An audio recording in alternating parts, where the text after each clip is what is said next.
everybody? Good. Yes, sir. All right, practice has been going well. You have to balance as a head coach the balance of number of injuries as compared to how much you hit. We had a live goal line scrimmage today. So, but you got to push them. You got to be in great shape. You got to be out in the sun because it's going to be hot when we open up. And at the same time, you got to hope you don't get guys hurt. And every year, everybody gets guys hurt. You turn on TV and you see guys across the country that are getting hurt. So we got to play.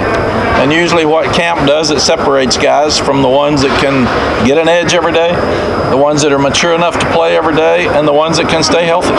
And then those are the ones you play with, and the other guys become backups, and that's what it is. But today we're here to talk about something else. We're going to talk about Tez Walker. Tez Walker we're trying to secure his immediate eligibility. He's a two-time transfer. We submitted a waiver, and the waiver was denied. And we filed an appeal. We're waiting to hear back. Under the rules, when Tez transferred, he was enrolled, but he met the criteria for a transfer to be automatically eligible. On January 9th, he transferred. On January 11th, they changed the rule and said it was going to be more difficult for two-time transfers to be eligible. Coach, he enrolled in classes. He enrolled in classes in January 9th. And then the NCAA changed the rule January 11th. The NCAA indicated approval of his waiver at that time, but that was before the change of the waiver directive. Tez has only played football at one school and should be considered a first-time transfer. He went to East Tennessee State and hurt his knee, and he didn't go to school there. He signed with them. So when he hurt his knee, they made him a gray shirt, and they deferred his enrollment back, so he didn't get to play at East Tennessee State. So then he enrolled at UNC North Carolina Central. When he enrolled at North Carolina Central, they canceled football season in the fall because of COVID. He stayed for the spring. They canceled football for the spring because of COVID. So then he transferred because he wasn't going to get to play because he sat out a full year. So here he is. He's already missed 2 years and hasn't played any. And he goes to Kent State, and he plays there for 2 years. And his head coach, his offensive coordinator, and his wide receiver coach left. And then he felt like he would have the one-time transfer to get here, and he was coming back here to be closer to home because North Carolina was his dream school, but also his grandmother had never seen him play, and she was not healthy, and she couldn't go to Kent State to see him play. And now we're opening up in Charlotte. That'll be the first time she'll be able to see him play, and she basically was very, very important in raising him. And it's very important in his life that she see him play, and we've got, 8 games in the state of North Carolina, so she's going to see a lot of games that she couldn't. Kent State fully supports him being eligible, which is a major factor in the eligibility of the new directive. They understand and want him to be eligible. They have written a letter about his eligibility. His reasons for transferring, like I said, it's closer to home, be closer to his grandmother, who is dealing with bad health issues. We've even got to look at how we can help her, where she would sit and how she would get into the stadium when she comes here. And she was a huge role in his upbringing. Health issues, she just can't travel. So items to consider. Tez has only played football at one school due to the circumstances that were out of his control. So it's not like he is a normal two-time transfer. He's played at one school. And he transferred, his first enrollment was deferred because he got hurt.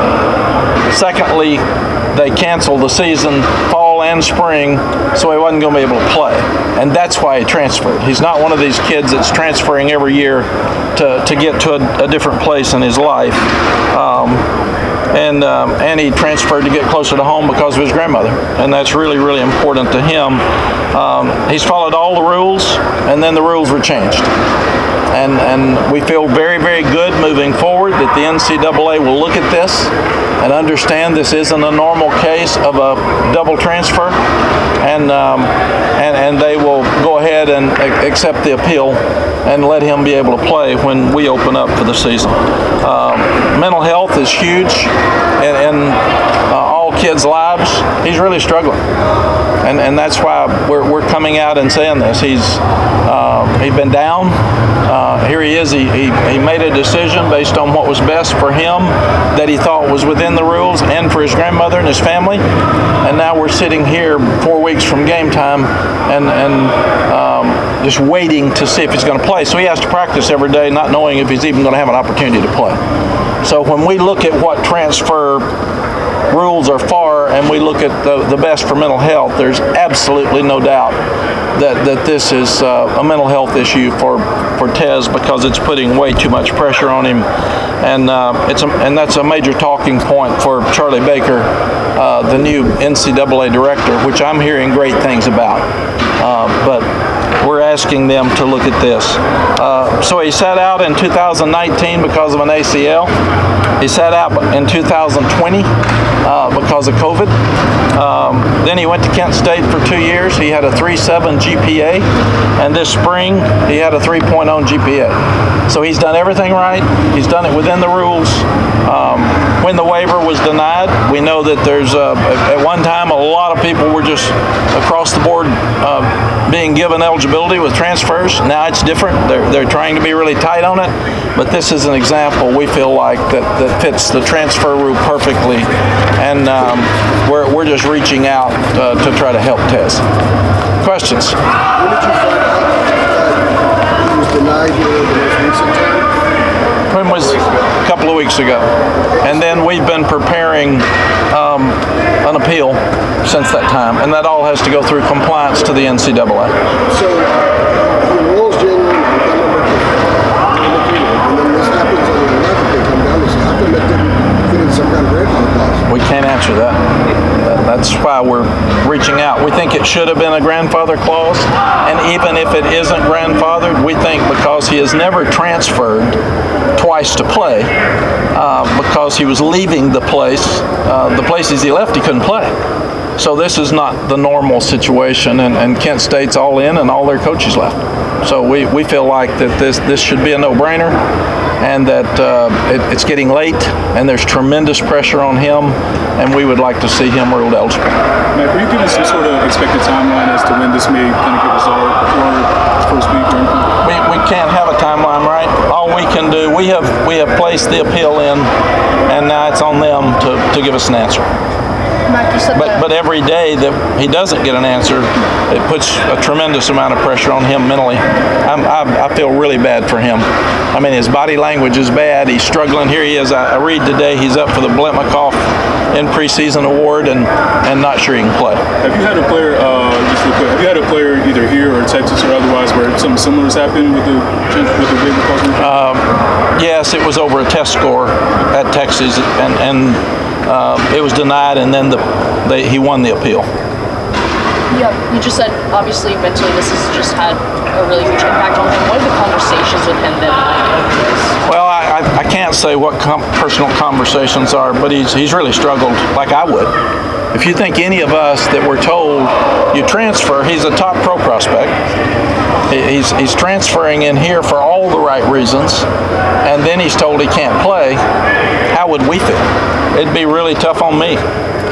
So he's just down. He's wondering. He's anxious, and it's really, really hard to focus and practice. And I feel tough for him. Mac, when you say you found out a couple weeks ago that this was going to be a problem, were you worried that was coming, or did this sort of blindside you all? When he transferred, we thought it was an absolute no-brainer because he fits every reason that transfers should be eligible. And then we were really, really surprised when it was denied and disappointed.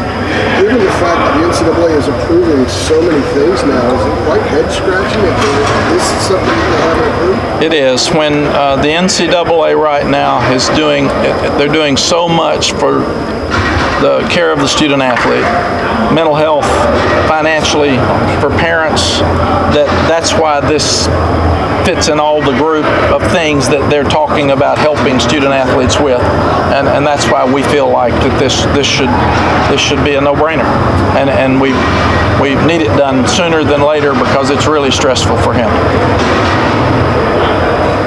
And it's not about us. It's not about playing. It's not about practice. It's about him and his mental health. I mean, I don't want this to sound silly, but do you keep working him out as your number one guy on the outside, or do you have to adjust the way you practice? No, we're working him as the number one guy because we feel like that this is when the NCAA really understands what this is about, he will be eligible.